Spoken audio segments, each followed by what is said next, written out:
You have to have a meaning in life that sustains you.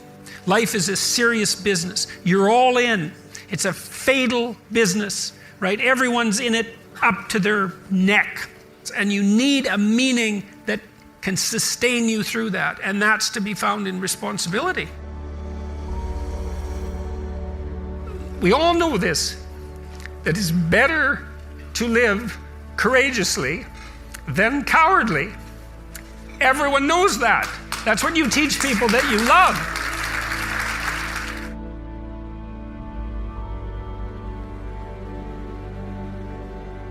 The reason that I think people believe what I say is that I'm very pessimistic. Most times when you listen to someone who's a motivational speaker, let's say, it fills you with a temporary optimism, but you go home and the wiser part of you knows that mostly it's the painting over of rotten wood with a fresh coat of paint. And I tell my audiences very clearly that their life is going to be difficult, and sometimes difficult beyond both imagining and tolerance. And that is definitely in your future, if it isn't in your present, and for many people it's in their present. And that can be unbearable, that enough to turn you against life itself, to corrupt you, to drive you to nihilism, to drive you to suicide, and worse, to drive you to thoughts of vengefulness, of infinite scope, to not only be turned against yourself and your fellow men, but to be turned against being itself because of its intrinsically brutal, in some sense, nature. And that it's worse than that, actually, because it's not only that we suffer, and that will necessarily occur, but that we all make our suffering worse because of our ignorance and our malevolence. And everyone knows that to be true. And so the discussions start, let's say, on an unshakable foundation. But then I can tell people, look, despite that, we're remarkable creatures. We're capable of taking up the burden of that suffering and facing the reality of that malevolence voluntarily. We can actually do that. And all of the psychological evidence suggests, and this is independent of your school of psychology, if you're a practical psychologist, a clinical psychologist of any sort, the evidence is crystal clear that if people voluntarily confront the problems that face them and the malevolence that surrounds them, that they can make headway against it. And not only psychologically. So it's not only meaningful to do that psychologically, which it is, to confront the problems that torment you voluntarily. That's meaningful psychologically. But it's also practically useful in that you can actually solve some of the problems that beset you. And God only knows how good we could get at that. I don't know what percentage of human effort is spent in counterproductive activity. I'm not an absolute cynic about that, but when I talk to undergraduates, I ask them, how much time do you waste every day by your own reckoning? And it's somewhere between 5 and 8 hours. I walked the students through an economic analysis of that. I said, well, why don't you value your time at $50 an hour and calculate for yourself just exactly what you're doing to your future by your inability to discipline yourself. It's worth thinking through. In any case, people do waste a lot of time, and they also act counterproductively a lot of the time.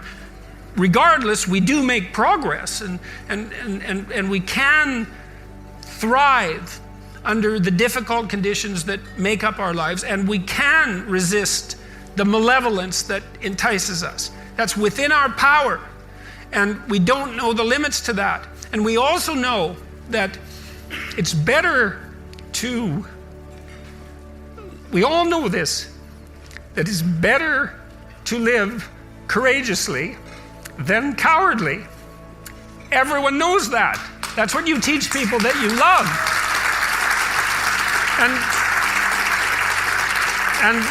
And we know that it's better to live truthfully than in deceit. And you can tell that too, because that's also what you tell people that you love. And we know that you should pick up your damn responsibility and move forward. Everyone knows that. It's part of our intrinsic moral nature. And that nature is there. And it's not difficult to communicate to people about this. Like, everyone knows that you wake up at 3 a.m. when you've let your life go off the rails, and that you berate yourself for your uselessness and your cruelty and your failure to take the opportunities that are in front of you. And if you were the master in your own house, in some sense, the captain of your own destiny, if there was no intrinsic nature, well, that would never happen. You'd just let yourself off the hook. There'd be no voice of conscience tormenting you. But no one escapes from that. And what that indicates, to me, is that, at least psychologically, we live in a universe that's characterized by a moral dimension, and we understand that well, and that moral failings have consequences, and that they're not trivial. They destroy you. They destroy your family. They destroy your community. And you can tell people that. And they listen because they know. They don't know they know. That's the thing. And maybe that's the thing about being an intellectual. You have the opportunity to articulate ideas that other people know, they embody, but they can't articulate. And that's what people tell me. They say, well, you help me give words to things that I always knew to be true but couldn't say. Or they say, I've been trying to put some of your precepts into practice, responsibility being a main one, vision another, honesty, I suppose, bringing up the pack and saying, and this is the fun part of doing all of this. Fun is a weak word. That it's the remarkable part of doing all this. I mean, I have people tell me constantly wherever I go. It's so delightful that, they were in a pretty dark place, and they tell me why. And there's plenty of dark places in the world. And they decided, well, maybe they were going to develop a bit of a vision and take a bit more responsibility and start telling the truth and putting some effort into something. And they come up and they say, well, you can't believe how much better things are. It's like, I got 3 promotions. I had one guy tell me, this was a lovely story, 15 seconds. He came up after a talk. He said, 2 years ago, I got out of jail. I was homeless. He said, I own my own house. I have a 6-figure income. I got married and I have a daughter. Thank you. And that was the whole conversation. It's like he decided he was going to put his life together. And and so you can look at that pessimism that constitutes, let's say, the core of what, well, I think it's the core religious message, really, is the tragic nature of the world, the reality of suffering. It's part of the core religious message. But what emerges out of that, properly conceptualized, is a remarkable appreciation for what human beings are capable of. Like, we are unbelievably resilient and able creatures, and we do not have any conception of our upper limits.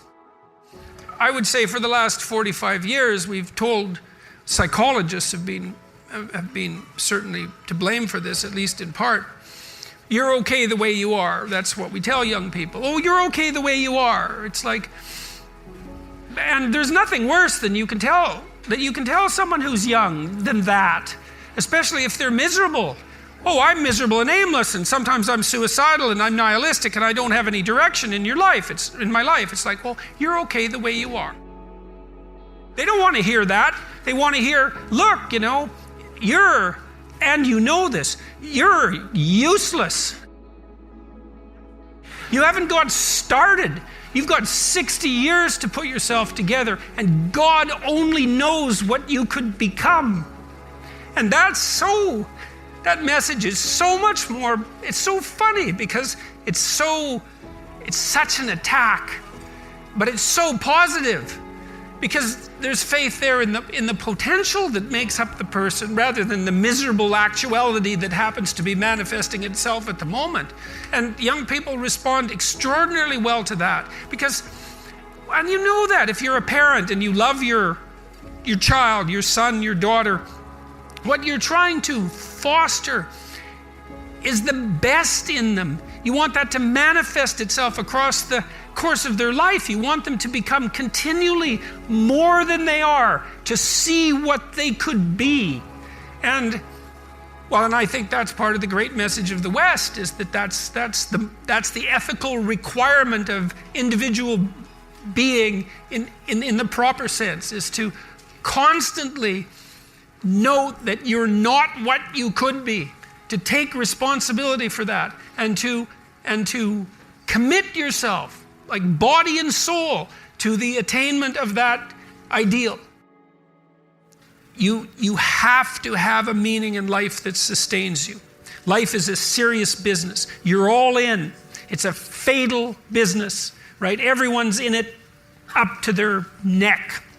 And it's dreadful in some sense.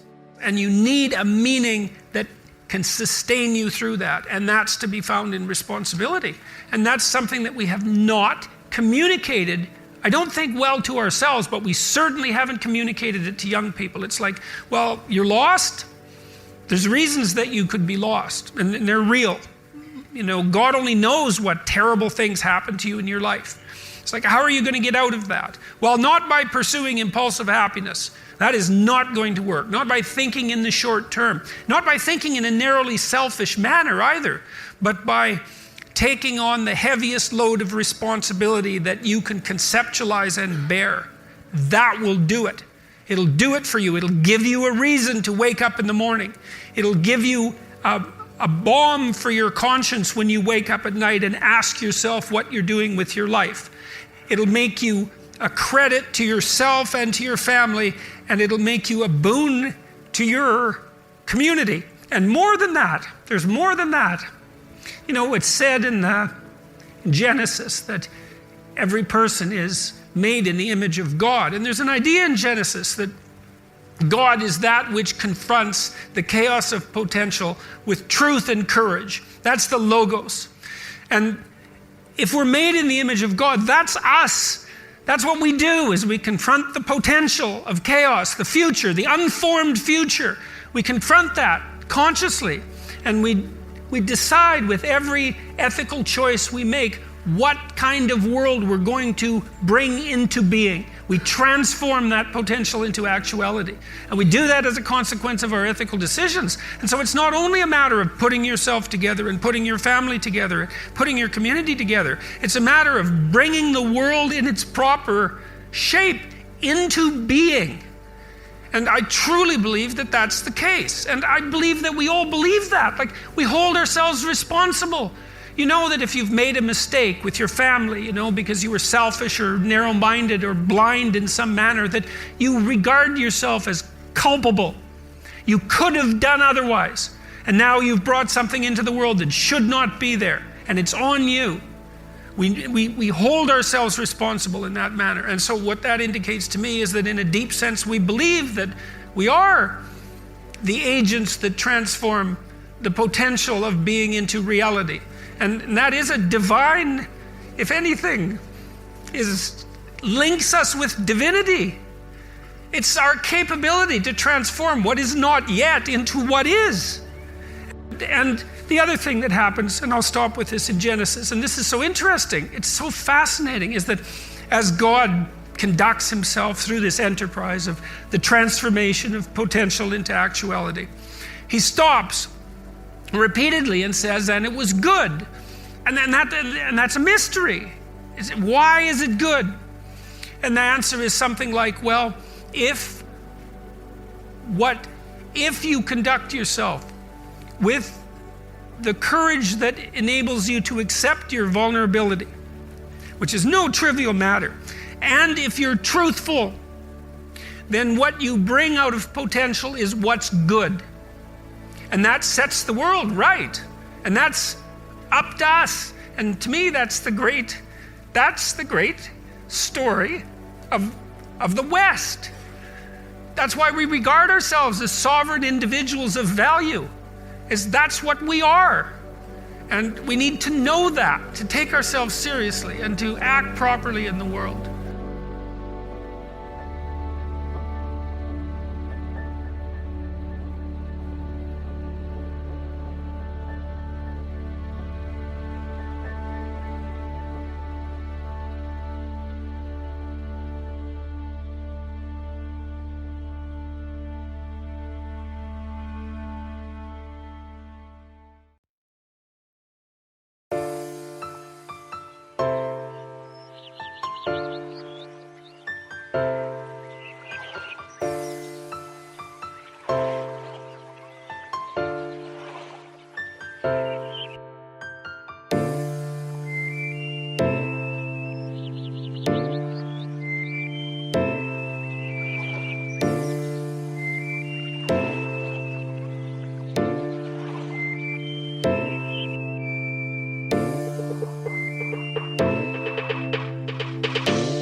you.